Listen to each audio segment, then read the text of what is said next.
विश्व के कोने कोने में यूट्यूब के माध्यम से हमसे गुरु मंत्र लेकर वैदिक परंपरा में आगे बढ़ने वाले मेरे प्रिय शिष्यों, सज्जन और संदारियों, विश्व सुंदरी से ज्यादा सुंदर अघोरन, आज इसकी बात करेंगे।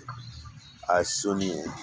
सत्य घटना पर आधारित एक अघोरन की कहानी। चित्रकूट के छोटे से गांव में यादव परिवार रहता था। वो बकरी पालता, खेत मजदूरी करता था। पूरा परिवार खाता पीता सुखी था। बहुत गरीब भी नहीं था और बहुत अमीर भी नहीं था। इसी परिवार में एक लड़की पैदा हुई जो श्रापित अप्सरा थी। इतनी सुंदर थी कि पूरा गांव उसे प्यार करता था। छोटी थी, पढ़ने में जो जाती थी तो बिल्कुल गुड़िया ही लगती थी। इसका नाम भी माता पिता ने तिलोत्तमा रखा था, क्योंकि उसके गले के नीचे बहुत बड़ा काला तिल था। वो 18 साल की हुई तो गांव के प्रधान का बेटा उसे रात में उठा ले गया। अतुल मिश्रा नाम था उसका, और उसका रूम में बंद कर दिया और रोज बलात्कार करता। 1 महीने बाद वो किसी तरह से वहाँ से भागी। उसे पता नहीं था कि मैं कहाँ जा रही हूँ, मैं इस समय कहाँ पर हूँ। भागते भागते सतना के जंगल में पहुँच गई।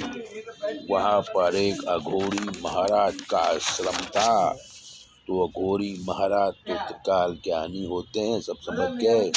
उन्होंने उसे सहारा दिया, गुरु मंत्र दिया और तिलोत्तमा वहीं पर रहकर भक्ति करने लगी।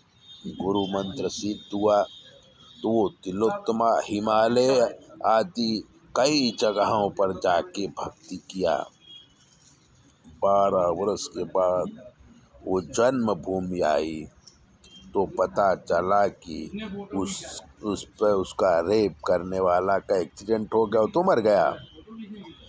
तो वहाँ से वो पूना गई और वहाँ पर चेतन माता के नाम से रहने लगी।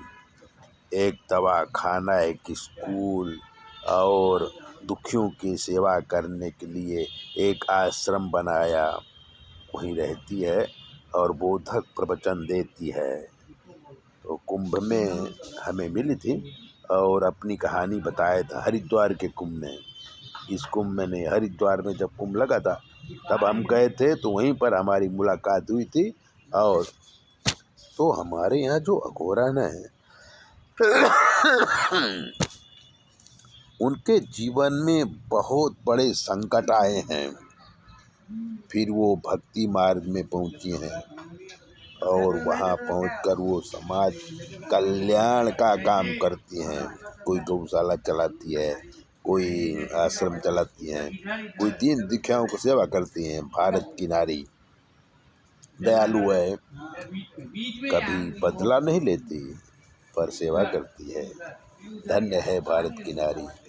ऐसे ही मंत्रों को सुनने के लिए और ज्योतिष दिखाने के लिए 9825200108 पर फ़ोन करिए। आपकी सारी कुंडली देखी जाएगी और जो ग्रह खराब होगा उसका निवारण भी किया जाएगा। जय भोले, अपना ध्यान रखिए।